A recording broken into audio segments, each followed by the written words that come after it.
What's going on, everyone? We are back at it again, as Henry says so famously on his Snapchat account. This is season 3, episode 1. We're starting it off big by having one of our friends on the show. She's a sales hustler. She's a sales trainer and consultant for businesses. Alice Heiman. Alice, welcome to the show. Well, thank you. This is going to be a lot of fun. I'm looking forward to it. Yes, absolutely. Henry, it's been a few weeks since we finished season 2. What's new with you? What have you been up to lately? Wow, a lot new. As you know, I started my new job running sales for my family business. So, been interesting ride going from a business to business to a business to consumer business, and just trying to figure everything out. Things are starting to, kind of get going now, so it's been a lot of fun. Just gotta keep it going, keep the hustle going.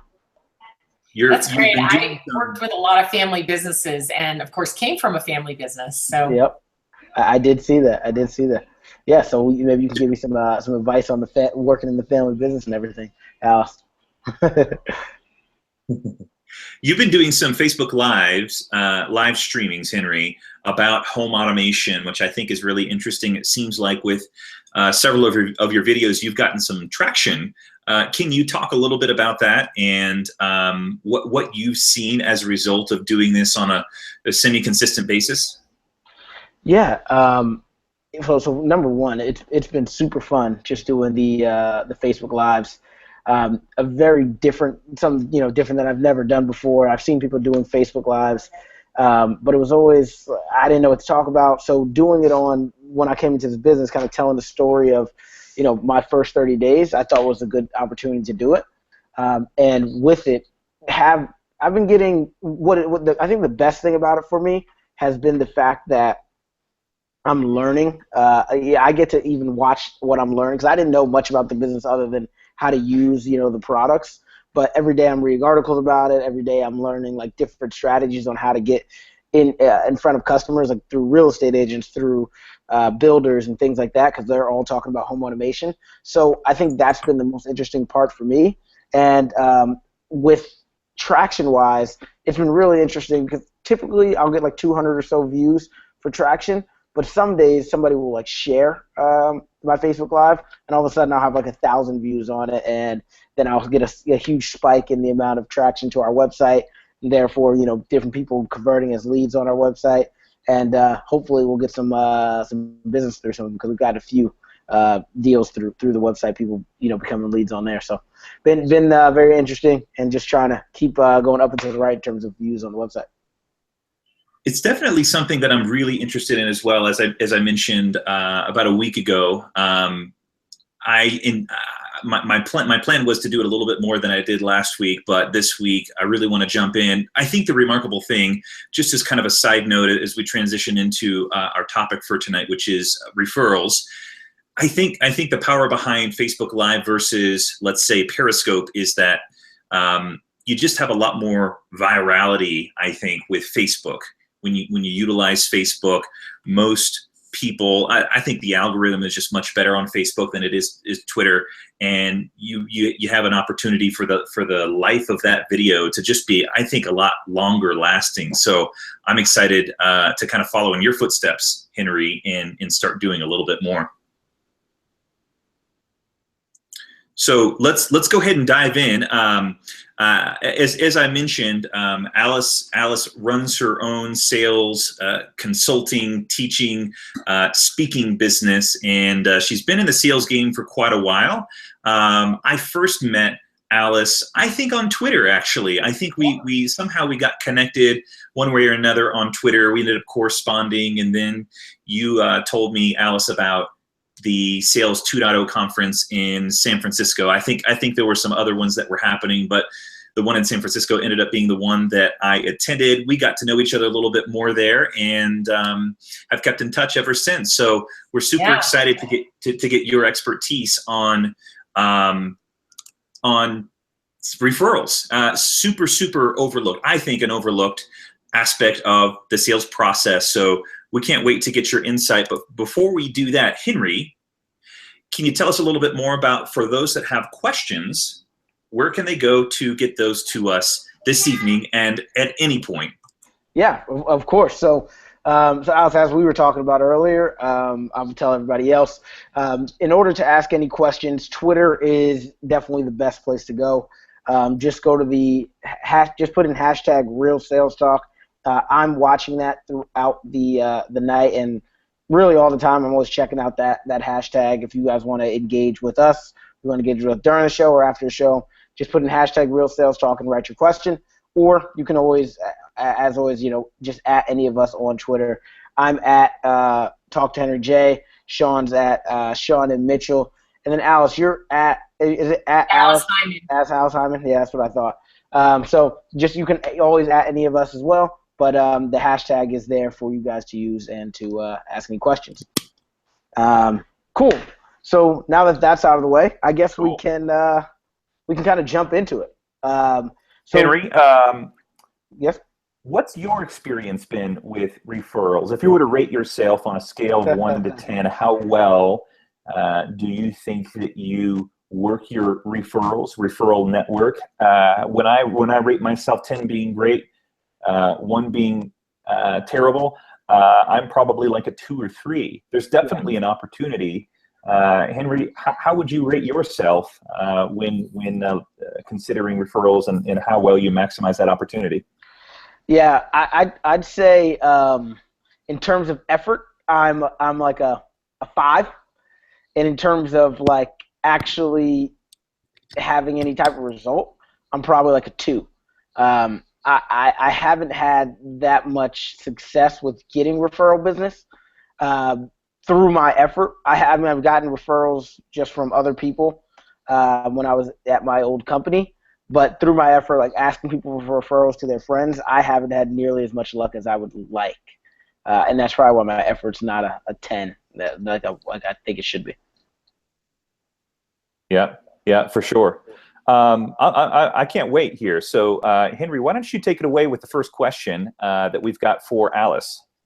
Yeah, so Alice, I think the best way, we always like to start is to get a little more history on yourself. So if you wouldn't mind, could you tell us a little bit about the story, how you got into sales and how you got to where you are today? Yeah, I'll tell you the short story. So I didn't start in sales. I was a public school teacher. So my undergraduate degree and my graduate degree are both in education. Wow. And I have never actually ever taken a sales course, well, Miller Heiman sales course, of course, but I mean, before that, I had never taken a class on business even. So I had no real business experience or schooling on business, but I did have business experience. So I became a teacher, but then of course, way back then, teachers didn't make a lot of money, so I had to work somewhere else as well. So I worked in several small family businesses. One was a camera shop, one was a frame shop. So I learned a lot about family business from doing that, but was both kind of retail, consumers would walk in. Then I worked at Crate and Barrel. In fact, I worked at the second Crate and Barrel ever. It started in Chicago, and I worked in the Wilmette Crate and Barrel, and that was a lot of fun as well. But all these things also while I was teaching. But how I really got into sales is with Miller Heiman, which was my family company. And that company was started in the late 70s while I was still in college by Steve Heiman, my dad, and Bob Miller. And of course, both of them are in their 80s and retired and have been for a long time. But I worked with Miller Heiman for about 3 years, and really I got catapulted into the world of business from being a teacher. But even while I was a teacher, I'm so entrepreneurial that I was just always starting things. And I had my own resource center and bookstore for parents and teachers because I found a need in that market. And I wrote a business plan, got it funded, and started that business. So I had business experience, but not through school. But anyway, I came to work for Miller Heiman, and my dad and stepmom were running the company at that time. They had purchased the business, the rest of the business from Bob Miller. And so I was working with them, and I learned a lot about business. I learned a lot about working with my family, Henry. And after 3 years of doing that, I decided that I would part ways with them while we were still friends and move on. It was wonderful working with them. I learned a ton, but it is really hard to work with your family. Some people do it better than others. Right now, currently, I work with my sister and we do really well. But anyway, family business is interesting. I have 2 clients right now that are family-run businesses, and it's always very interesting. So yeah, so I got catapulted from being a teacher into corporate America, Fortune 500 companies through Miller Heiman, which is now MHI Global, for those of you who may know of that switch, and did sales training. I did the train the trainers for them, and I coached a lot of people who learned to do the strategic selling and conceptual selling and large account management processes, and had a lot of fun doing that. That after about 3 years, I started off on my own, and then I focused more on owner-operated companies, smaller companies. At what point, Alice, did you realize that you either really love sales and or were really good at it when you started working with Miller Heiman? Yeah, I think I've really always loved sales. I don't even really know that I would have called it sales or anything, but even when I was a teenager, I worked selling. So I had a job selling bras when I was young.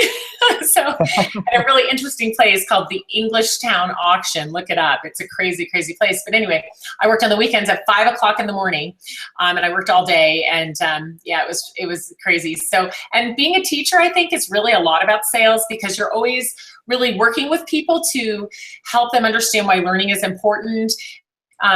You know, to me, selling is problem solving. It is educating. And so I was always doing those 2 things. So I felt like it was very natural for me.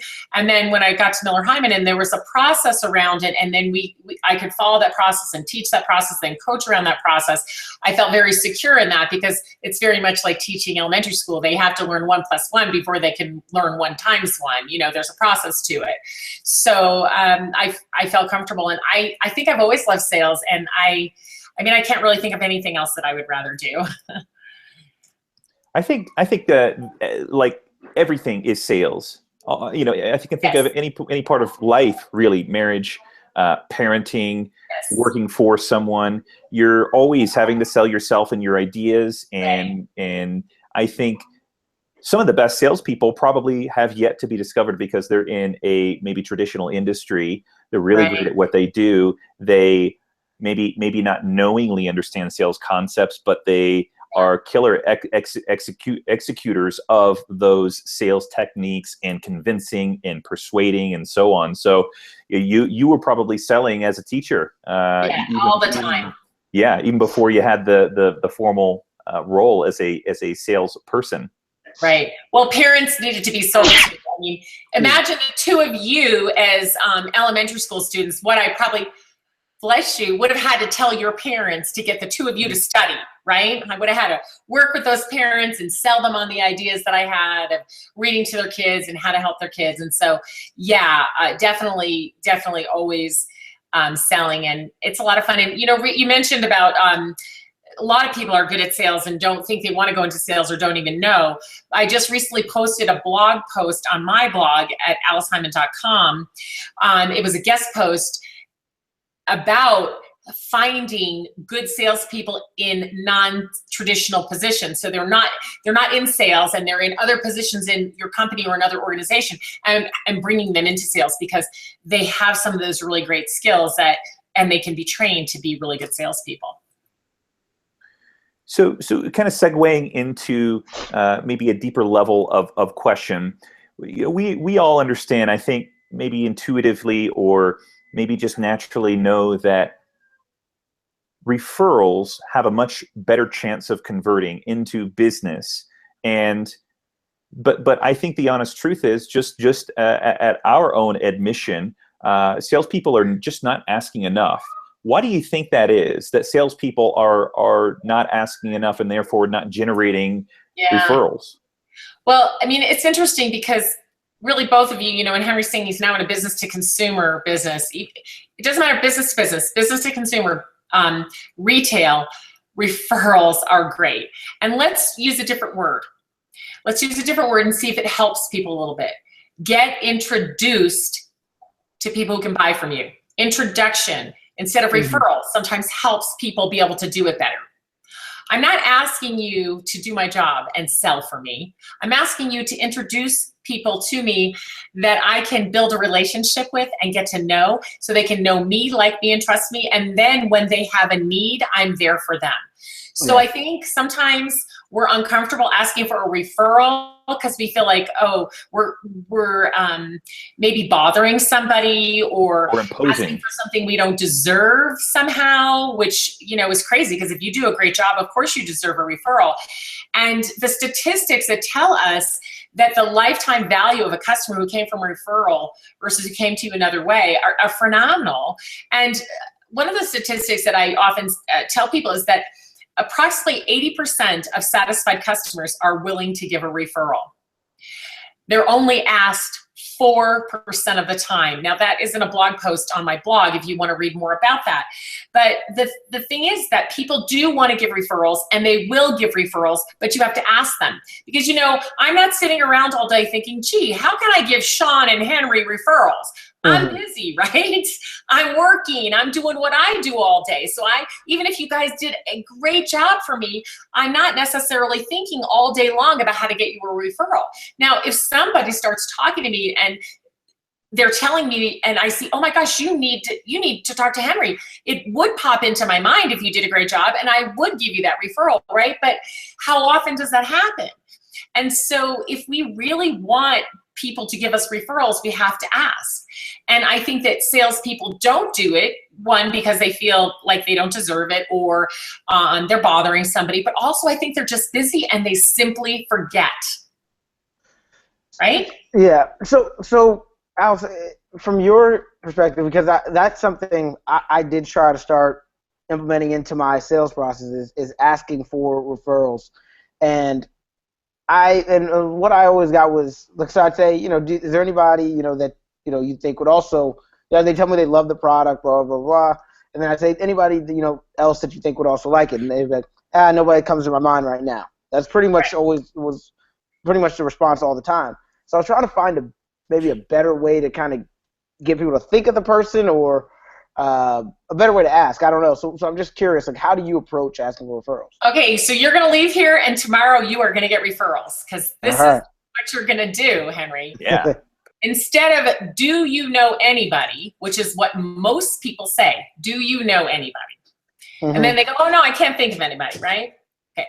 What you say is, who do you know that could use XYZ, whatever it is? So it's a huge difference, because when I say, who do you know, now you start thinking. And why? Because the brain, anybody? I don't know anybody. But who do I know? Well, of course I know someone.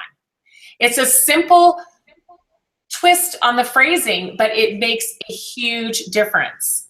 And I think you have to be really specific in your ask and the type of people that you are looking for from them. So, Henry, what do you sell now? So I sell home automation and smart home products.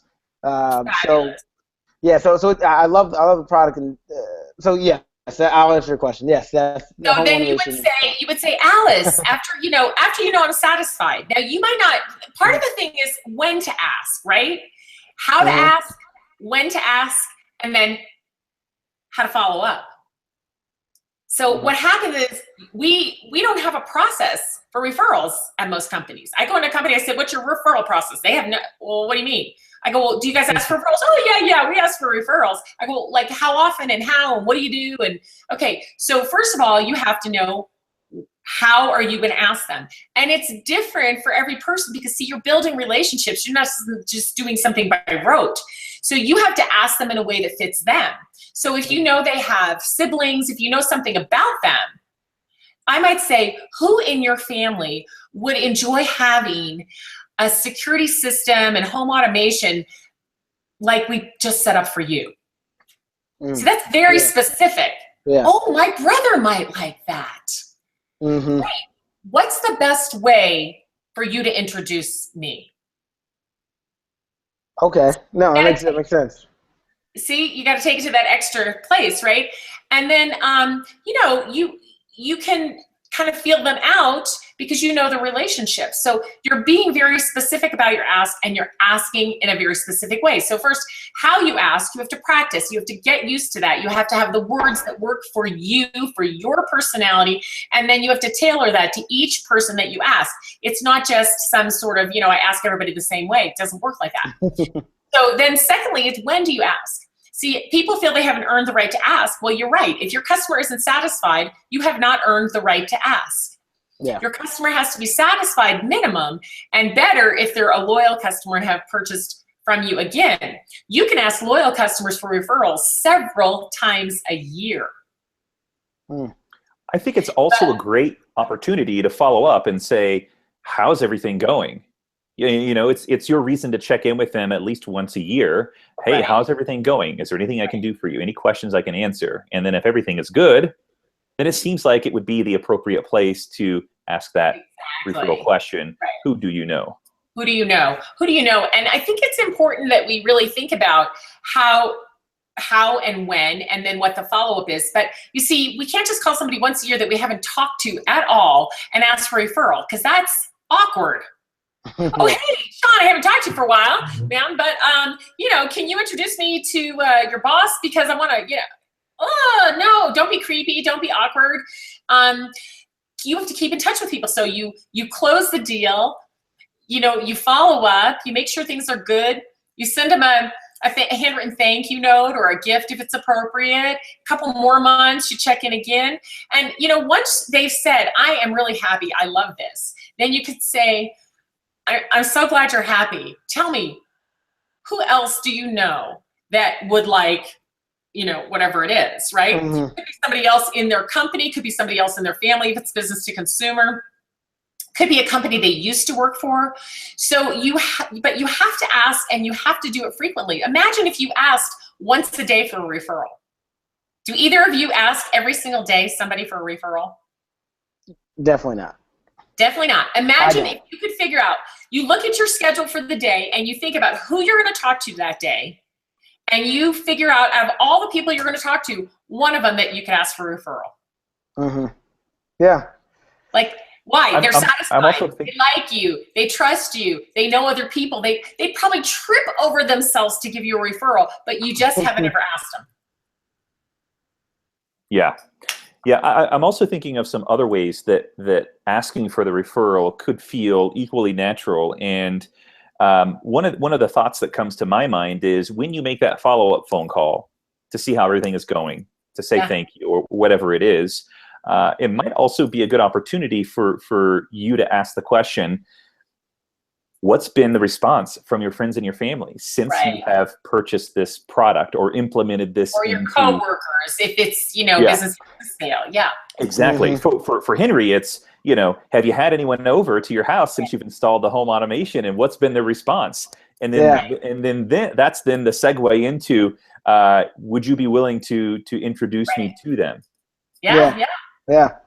Who else do you know that would be interested in looking at it? Yeah, no, that's awesome. I'm gonna try it out. I just sent out an email on Friday to all of our customers, so I'm gonna be reaching out to them to introduce myself. So I mean, the first intro call, I probably won't ask for a referral, but moving forward, it will definitely be something that I'm gonna implement. Well, and then think about it. If they don't come up with anyone, no problem. But then you send them a follow-up email with an article about home automation or something really cool or a cool video. And again, doesn't matter, business to business, same thing. Find an article. If you blog, you can send them the blog or something somebody else wrote that's pertinent, and say to them, hey, I thought you might enjoy this article, and please feel free to pass this on to others who may be interested. Mm-hmm. Yeah. And then if it's appropriate, I'd love an introduction. Yeah. Okay. Mm-hmm. Makes sense. Right? How easy is that? How would you, Alice, how would you respond to someone who, let's say you ask, who do you know? And then they say, you know what, I really can't think of anyone right now. And they honestly mean it. Do you have a strategy for, Siri's thinking I'm talking to her again. Siri's so confused. Okay. She's like thinking I'm dictating to her. So let's say someone honestly cannot think of anyone. Right. What's your strategy then to follow up periodically? Do you have any advice on when to do that and how to do that? So there's a couple of different things that I do. Again, every situation is unique, right? But if they're on LinkedIn, I'll go to their LinkedIn and then I'll click on their contacts. Then when you get to the contact area, in the little right-hand corner, there's a little slot where you can type something in and search through their contacts. And let's say I wanted to meet CEOs. I would type in CEO and it would sort your contacts, for example, Sean, and all the CEOs that you know would pop up. Then I could say to you, now if there was 20, I wouldn't go, oh, Sean, there's 20, I'm over, too much. I'd pick 2 or 3, I'd research a little, and I'd say, Sean, I was on your LinkedIn and I noticed that you know these 3 CEOs that I would really like an introduction to. Would you feel comfortable making an introduction? I'll write out something for you to say. And then you say, yes, of course. I've never had anybody say no, except on LinkedIn. Sometimes they'll say to me, oh, I don't actually really know that guy. And I'll be like, no problem, right? Yep. So we know that happens, but so that's fine. I always make it so if you're comfortable, would you be willing to help me with an introduction? I'll even write out what you should say. Now, I don't ask strangers to do that for me, but like would ask you, you would certainly do that for me, Yeah. I have a lot of good friends, right? Henry, you have a lot of good friends that would make those introductions. So LinkedIn is a way to find out who they know and then pick 2 or 3. Now, in a business-to-business sale where you're looking for other companies and maybe they don't know the right person at that company, sometimes what I'll do if to one of my clients who, I've done a great job for, we have a great rapport, I'd say, there's 5 companies that I'm really trying to get in. And I put the name of those companies on an email and I say, I'm going to send you those. If you have any connections, will you let me know and see if we can figure out a way to help me get introduced? And again, I would only do that to somebody who would trip over themselves to give me an introduction. I'm not going to send it to some stranger or somebody who I'm not sure whether I did a good job for them or I'm not sure how they feel.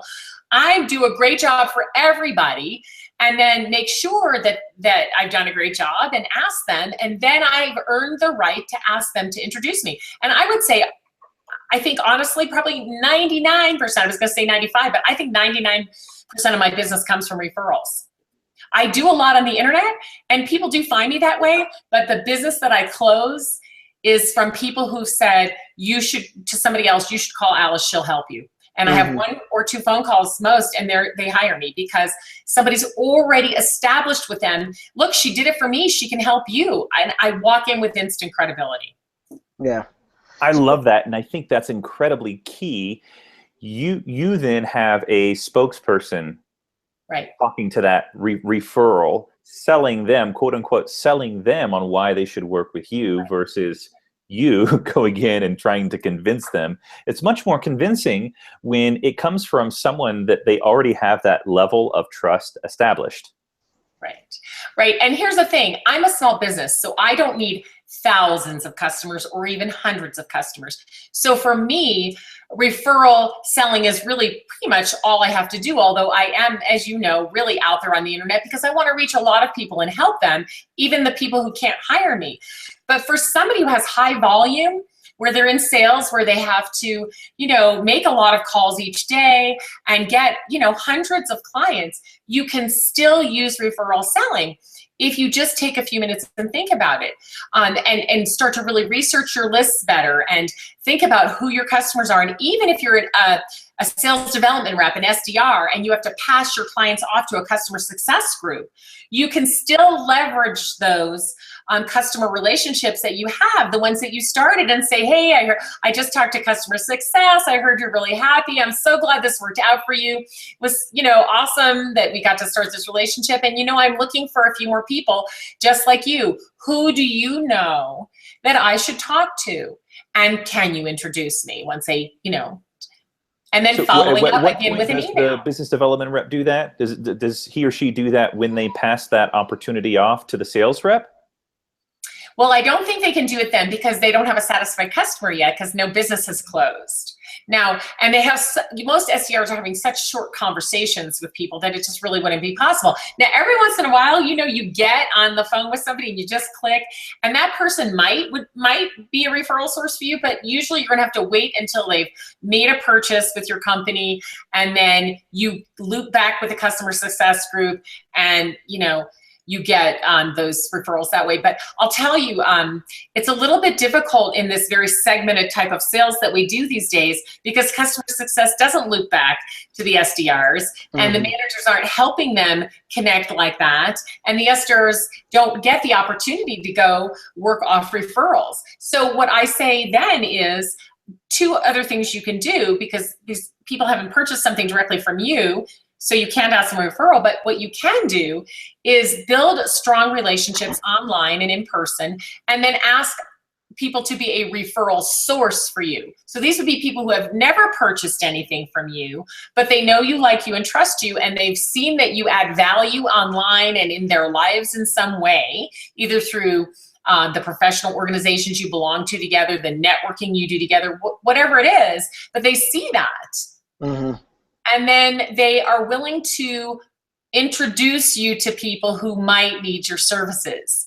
So again, using LinkedIn or Twitter or Facebook or Instagram, Snapchat, you kind of know who your people are.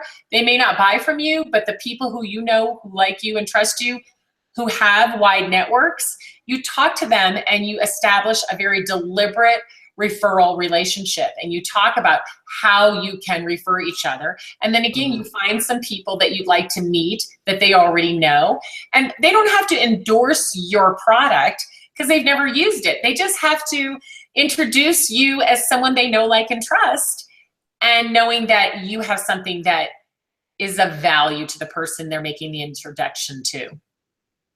Gotcha. And so I was kind of taking it to another place, but from a referral standpoint, you see like companies like, and this is a little different from just a salesperson, but companies like Uber, right, will do like the referral bonus, right? If you refer somebody to Uber, both of you get $20 off your next ride. What do you think about setting something like that up as a salesperson or small business?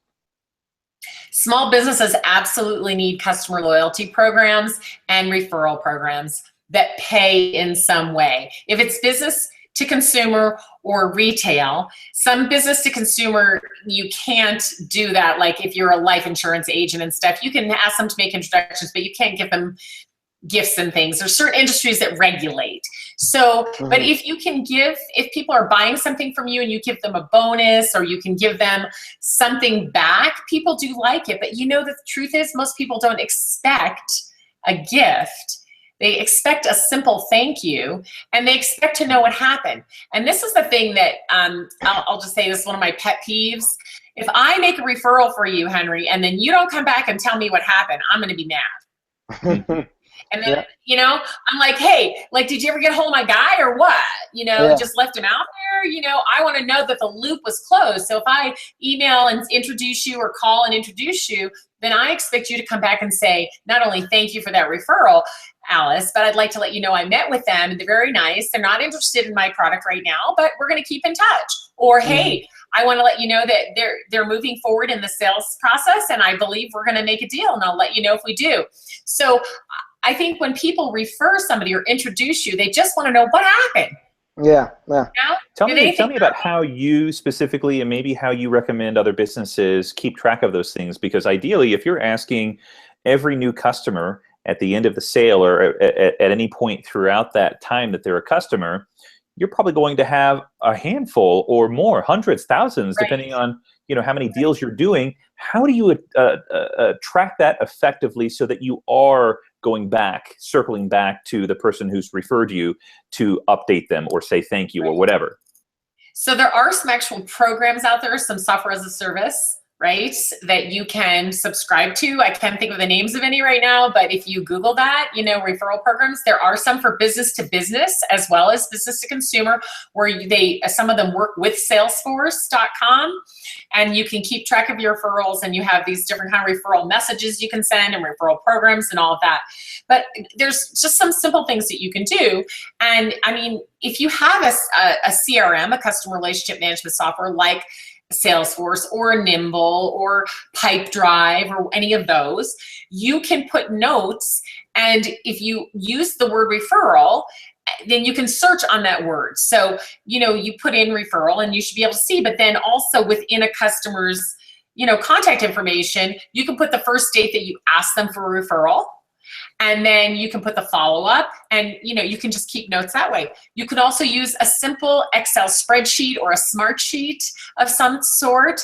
And then each day you figure out who you're going to ask for a referral, because you want to plan it until you get really good at it, because you want the right words and the right relationship. You want to leverage properly. So you plan who you're going to ask for a referral, and then you put the results in. And I do things like I make a tracking sheet that says first ask, first follow-up, thank you, second follow-up, and I just put all my referral process on a spreadsheet, and as I do it, I just check it off. And so everybody who I ask for a referral gets on that spreadsheet. And then whatever I did, I just check off what I did. So that helps me keep track of it. Now, again, I don't have hundreds of people that I'm asking. So for me, it's fairly simple. If you are asking 2 or 3 or 5 people a day, which if you're making 25 to 100 calls a day, and some of them are to customers and some of them are to prospects, you should be able to ask between 1 and 5 times a day for an introduction of some sort, right? You have some relationships you've gotten to a point with where you could ask for an introduction. So you can keep track of that simply on a spreadsheet. But again, if you're an SDR who's just basically dialing for dollars, getting somebody on the phone and have to quickly move on to the next call, this isn't going to apply as much. But anybody who's seeing a sale through to the end and closing it and then has a customer certainly can do this. Let's talk about friends and personal relationships. So they're not customers.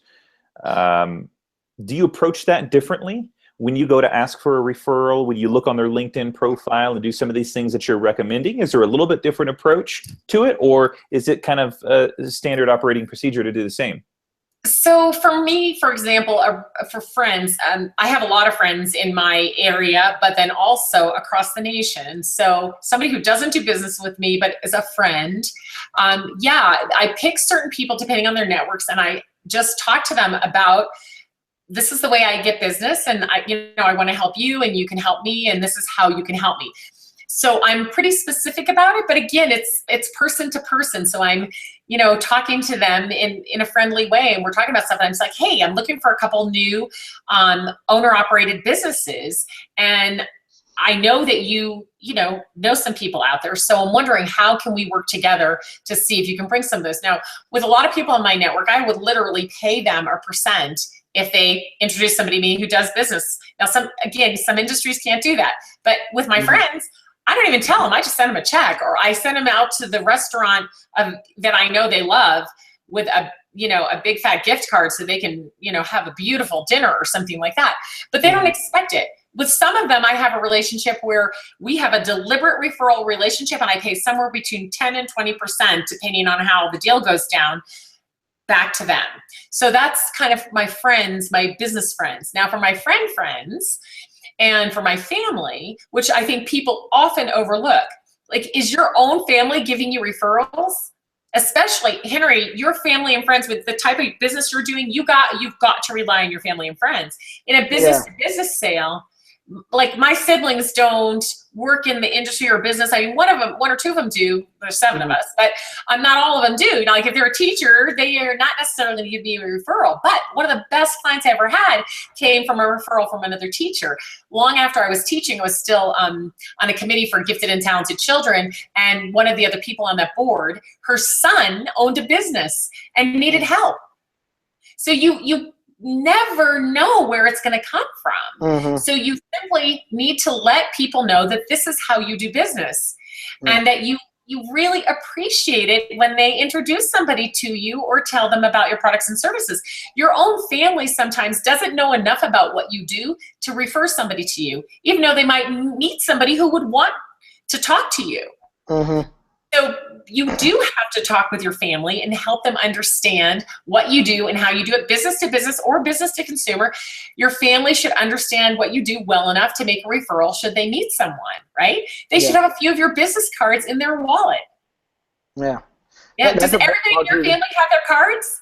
Have your cards? No, probably not. Not for me. Not yet, at least. I'm so new. I don't even have cards, but I get what you're saying. But then, Sean, for you, which you're, in a completely different kind of business, you have to start to think about your friends and family are on LinkedIn, on Facebook, on Twitter. They could retweet, they could post stuff for you, they could introduce you to people, but you have to take the time to ask them. But imagine a referral that comes from your own sibling or your close friend. They're going to talk about you like you're gold. So those you get a lot of credibility with those type of referrals, and they are most often overlooked. Yeah, I'm just thinking through now. So most people who follow me know that I recently made a transition out of my my previous company on the 31st of August, and I transitioned to a new company that's in the real estate space. They create or serve the real estate agent, and so I'm just thinking through, like, my friends and family know Realtors. Probably at least one or two real estate agents, and I think it's a great opportunity to go to them and say, hey, you know, who do you know that would benefit from, you know, at least exploring the software to see if it might be a good fit. Right. So, and for both of you, since you're in new businesses, have you thought about sending out an email announcing to everyone in your book and using it for Facebook, LinkedIn, Twitter that says, I'm so excited, I'm with this new company, here is exactly the type of customer that I'm looking for, who do you know that fits this, I'd love an introduction. Why not send that out to your entire database? Yeah. Some people even get cards printed up and send them out. It's not that expensive. Why not take that opportunity to do that? Yeah. It can't hurt to ask. I mean, that's the thing that right. just blows my mind. For myself as well, why don't I ask? Right. And it's just not a part of my process. But if I can make it a part of the process, and I'm talking collectively now, if we can make it a part of the process, how much more business will we have if we just ask? Yeah. And so much easier than cold calling. And I'm not saying not to cold call or cold contact people. I think that's, you know, a viable way to get new business. But if you could cut that way back and be getting most of your business from referrals, from introductions, why wouldn't you do that? It's so much easier, and the lifetime value of those customers is so much higher. Yeah. And I mean, again, and I don't know if you have any specific data insight into this, Alice, but how much better does that referral convert versus, you know, an online lead? I'm confident that it's high. Yeah, that it's much better. It's on my blog. I don't have it off the top of my head, but it's like, oh gosh, it's a high percentage that, yeah. So if you go to my blog, aliceheiman.com, and then you type in the little search thing, referrals, there's several different articles there, and there's some statistics. Yeah. Awesome. I was actually that was going to be a question of mine. Any place that I read one of your interviews with Heinz Marketing, your How I Work, and it looks like you do a lot of reading. Any place that you would point people on your blog or other places to like learn more about referral selling and things of that nature? Yeah, the best resource, the number one best resource on referral selling is Joanne Black. And her website is nomorecoldcalling.com. Nomorecoldcalling.com.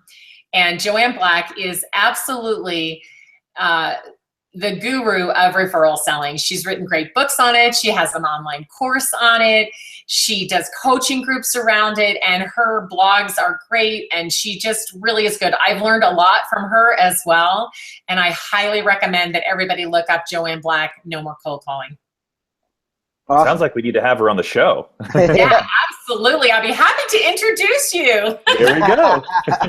Well, here we go. A little referral selling right there. I love it. That reminds me. That's how we got.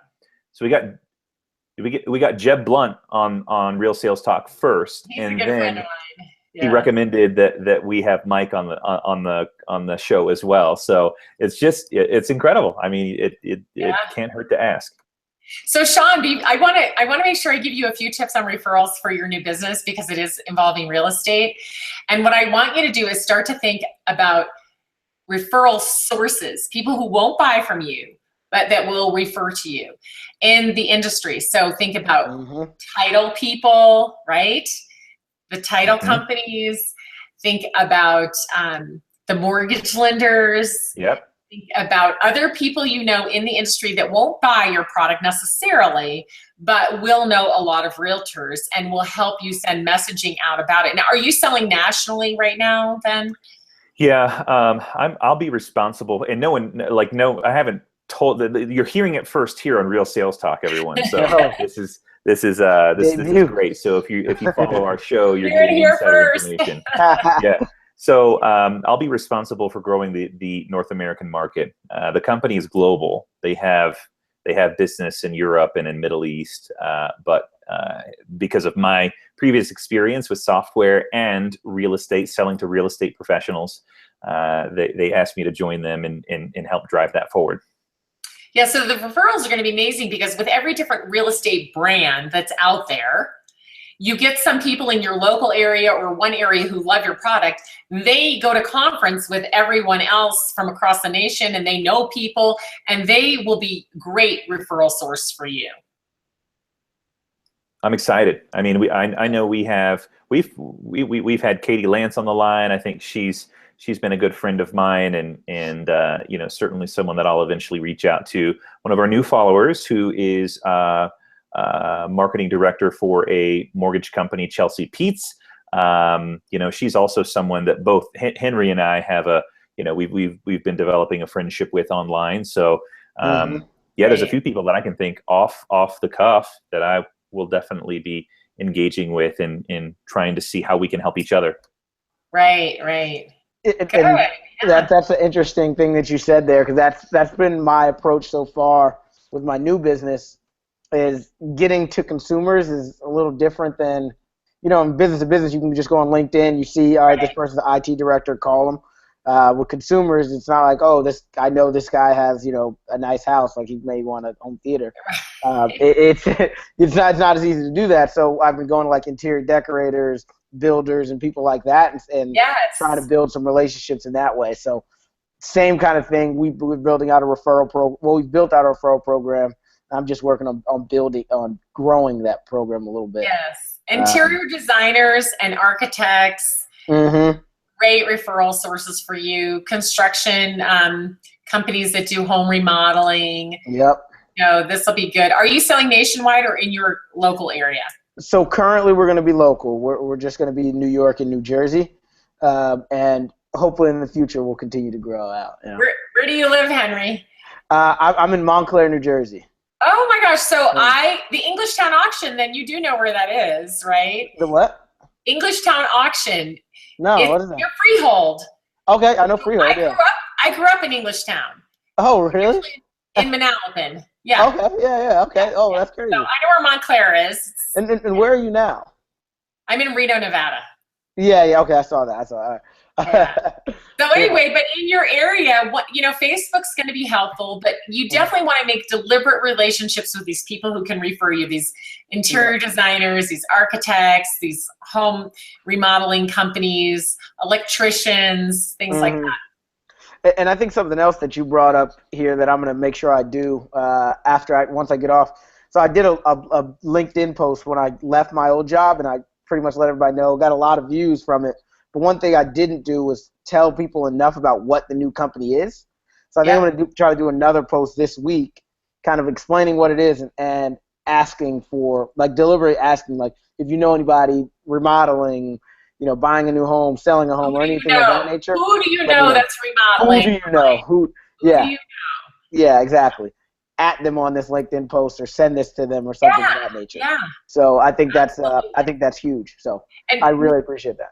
For both of you, with your referral sources, you need, again, a spreadsheet of referral sources. If it's a title company or a lender, in the case of Sean, or in your case, if it's an interior designer or an architect, keep a list of your referral sources, and then make sure you're talking to them every month, and keep track of what you say, what you say to them, how often, whether you sent them a thank you note, whether you took them to coffee, whether you took them to lunch. But make it very deliberate and make sure not too much time goes by. And soon you'll be able to rank them. These are the A referral sources. These are the B. And these are the C. And then you won't pay as much time with the C. You'll try to get the B's to become A's, right? Yeah. So you will work with them and build relationships with them that will help you continue to get a lot of great referrals. Yeah, that's awesome. Yeah. So we've got about 10 or 15 minutes left. One of the takeaways that I'm getting from you, Alice, is you've got to be intentional. You've got to build it into your process. Yes. So how specifically, let's get very tactitional about this question. How does someone, let's say the person listening to this is convinced, they know they need to ask more, they know they want to. How do they work it into their process? What are some of the recommendations that you would have to our audience to make sure that they don't forget and that they're intentional about asking for referrals?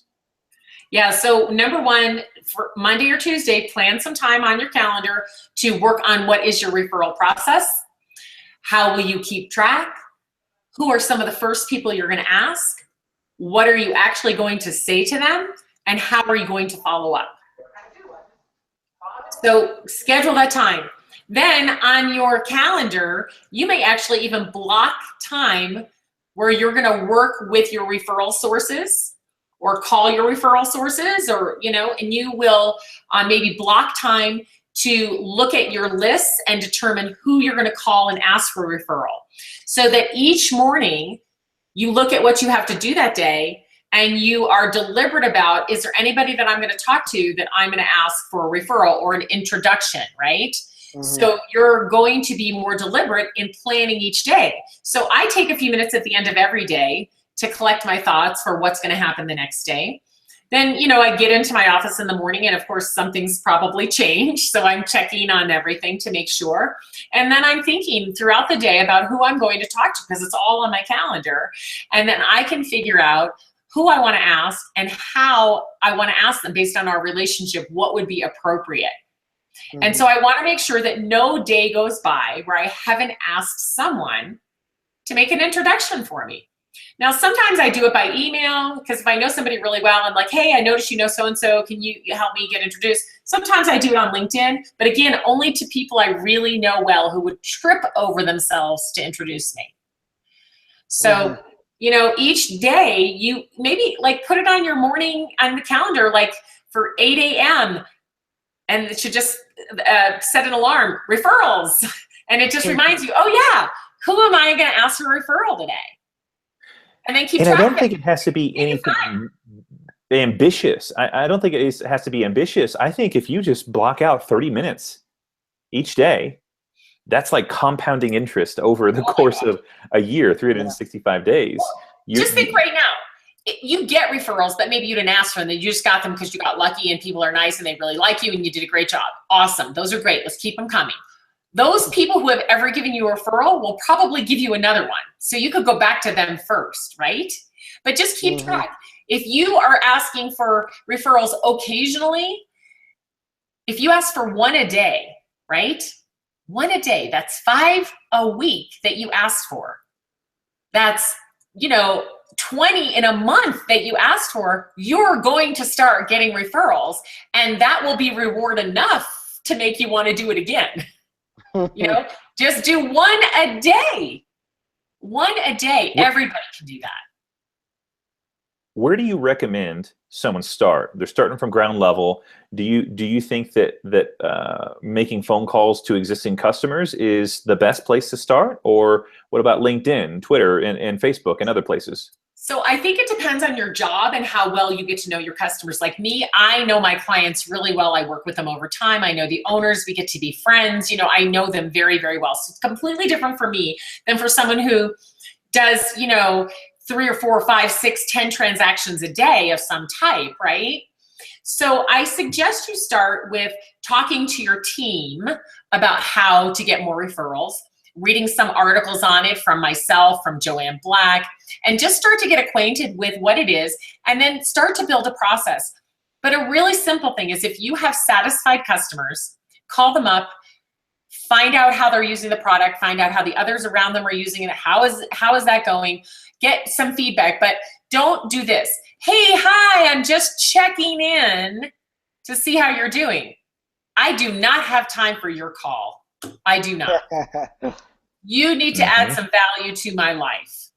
So I'm calling you because we've had several customers saying XXX. I want to know how your customers are reacting to that, or how your employees are reacting to that. So you've got to bring something to the table that's going to make me want to get on the phone with you. Be intentional. Right, be intentional. Be intentional about the even phone call. If we're really good friends, I shouldn't just call you up and waste your time. You know, I need to have a purpose. Yeah. But you can email, you can use LinkedIn, but I would say this is it. Think to yourself right now, who is someone who really knows you, likes you, and trusts you, that's in your world, whether they're a past customer, a friend, a sibling, someone, you know, that you've known for years but never done business with, but they would trip over themselves. Think of one person and call them and try it on them, because you know that person's going to help you, right? It's a no-brainer. It's somebody who's going to fall over themselves to help you. So pick one and do it. And then you're like, oh, okay, that wasn't so bad. I can do that, right? Yeah. And, I've got and then a few do in my another mind one. right now. A few in my mind right now. Make a list. So now pick 3. Make a list of 3 people. Who are they, and what exactly would you say to them? How would you start the conversation? Would you talk about something you did together recently? Or, oh my gosh, I realized we haven't seen each other for a while. I want to go to lunch and catch up, or get a drink, catch up, whatever, coffee, walk, whatever, catch up, and want to talk with you about what you're doing, and let you learn about what I'm doing now too. So I don't necessarily start with, hey, I'm going to get a referral from you. I figure out where I am in that relationship and get that conversation flowing, so that naturally it may come up in the conversation that I can then ask for them to introduce me to someone. Yeah.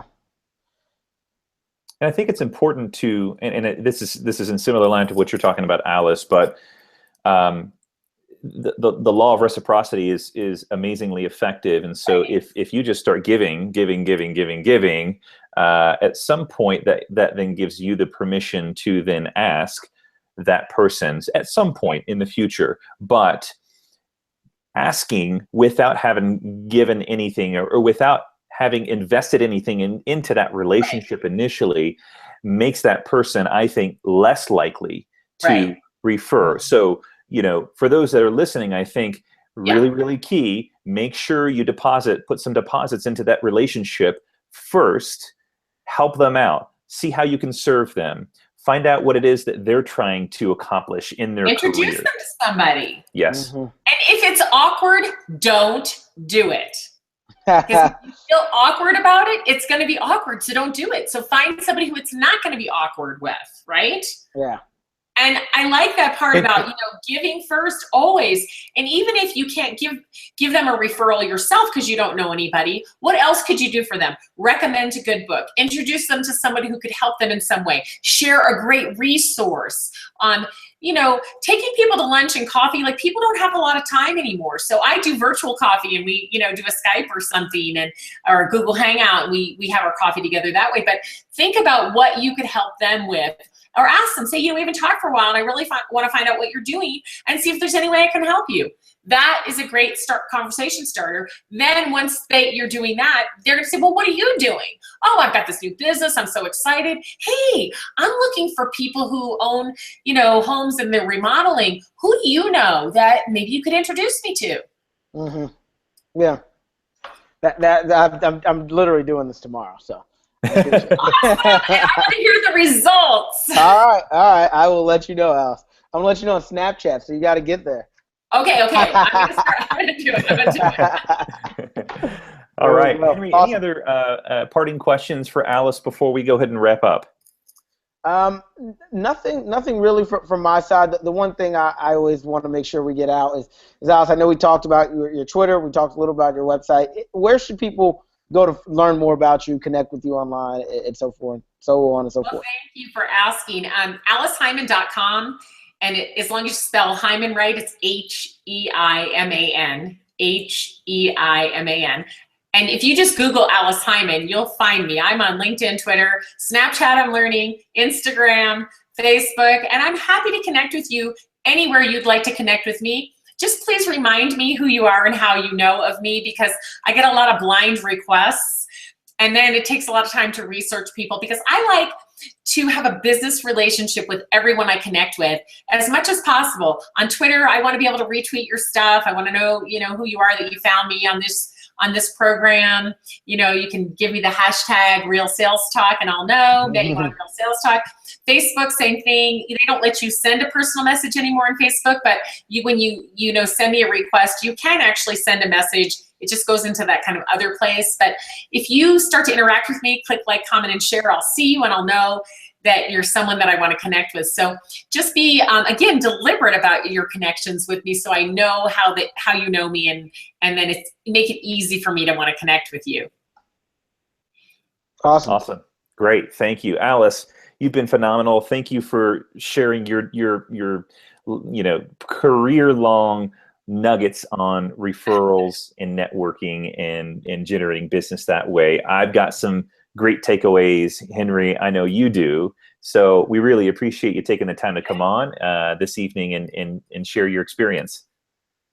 Yeah, it's been fun. I love that we got to work on your real businesses too. So I want to hear from both of you how it's going.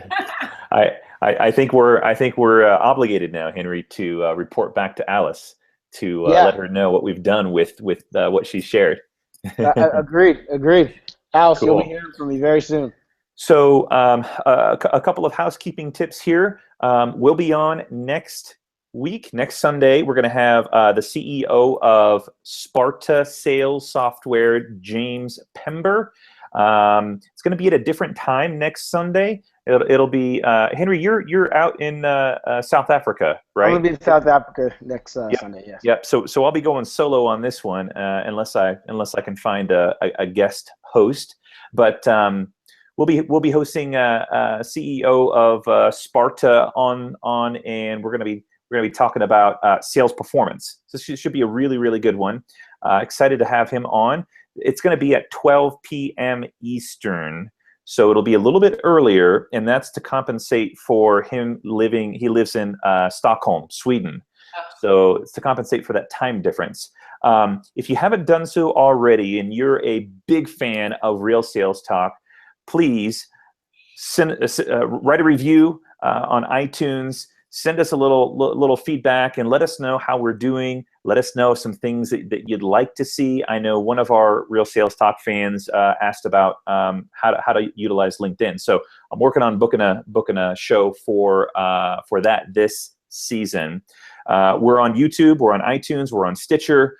You can find us anywhere that podcasts are listened to. And as soon as we finish here, YouTube will be up. And then a little bit later on tonight, you should see the audio version, the podcast version on iTunes, Stitcher, and actually Google Play as well. I double checked that, and we are being added to Google Play. So if you're an Android user, we got you covered. So with that said, thank you again, Alice. Henry, we're actually going to start a new segment, a midweek segment that we're going to record tonight and publish midweek on. It's going to be called Real Sales Talk Tech Talk, and we're going to be talking about some tools and articles that we found online that we think would be valuable to our audience. So with that said, have an awesome day, awesome evening, and awesome week. We'll see you on the next episode next Sunday at 12 p.m. Eastern.